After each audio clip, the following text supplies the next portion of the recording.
and welcome back. Today I want to talk about playing a couple different cool beats, especially when you're trying to do a little bit heavier music and get into some faster rhythms and stuff. Basically, the two things that I'm going to work on is using 16th notes for the first one, and then playing sextuplets with the second one.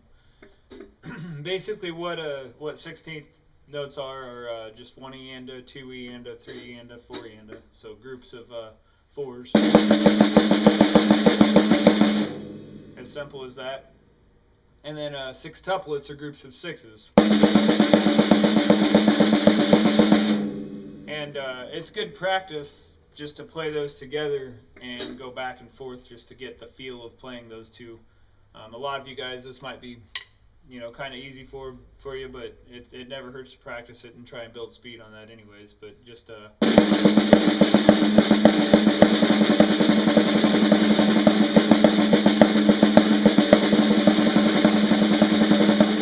so pretty basic stuff, but those are good things to practice. But what I want to talk about today is using those two things with a drum beat and kind of working towards blast beats, which I'll be honest is one of my weaknesses. Still not the best at blast beats, but I'm still working on it. But using the 16th notes first, what I like to do is just basically play them on your ride cymbal or your hi-hat and your snare drum. So instead of going on this, instead of all of them being on the snare, I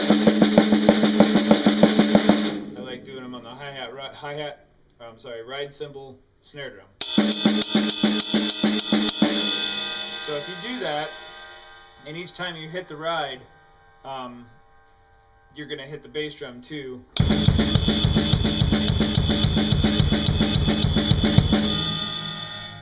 Once you start building up to speed on that, it sounds really neat. It's you can really get flying, and a lot of these guys, Derek Rohde and some of the other death metal drummers out there, really get flying on that. But if you check it out a little faster, it's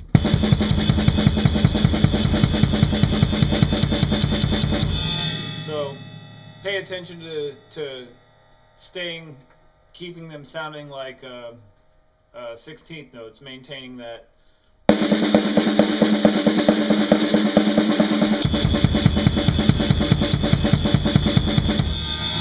So that's kind of what it's supposed to sound like. You can also throw your other kick drum in and even add to it.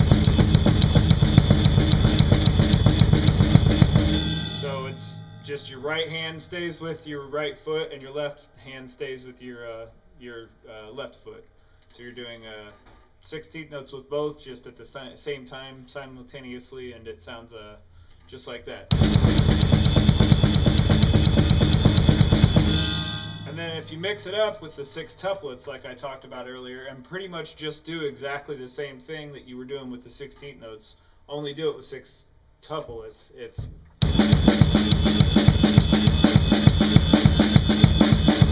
now when you play a triplet, your hand that you start off with switches every 3 notes. So it's right, left, right, left, right, left, right, left, right, left, right, left. But once you get the rhythm of it, it's pretty simple. And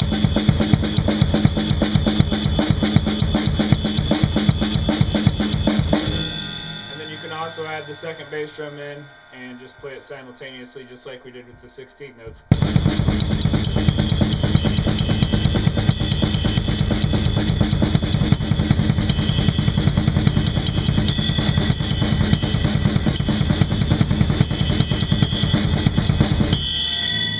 It's pretty cool if you mix those two together, build them up to speed, and keep working on them. But adding them in here and there in songs is really cool, and helps you kind of build that coordination up between all your feet and hands and doing the same things and remaining consistent.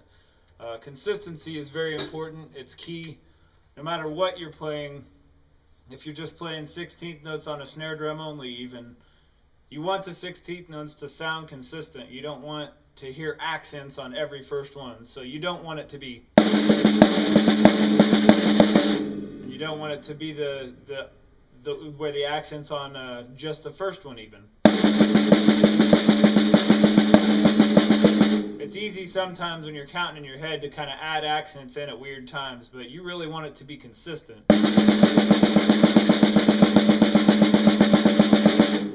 Your stick height should be about the same every time for right versus left hand. Your downstroke should be about the same. You want everything to be the same.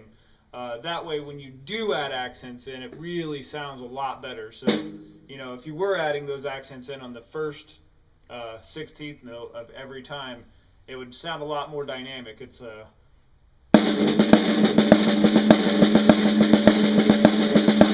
you can see I obviously wanted it to sound like that. So control your dynamics, control your sticking, control your stick heights, and when you do throw the dynamics in and all of those things, it's going to sound a lot better and it's going to be a lot more exciting for the listener. So anyways, thanks. Hope you guys dig it. Have a good week. See you.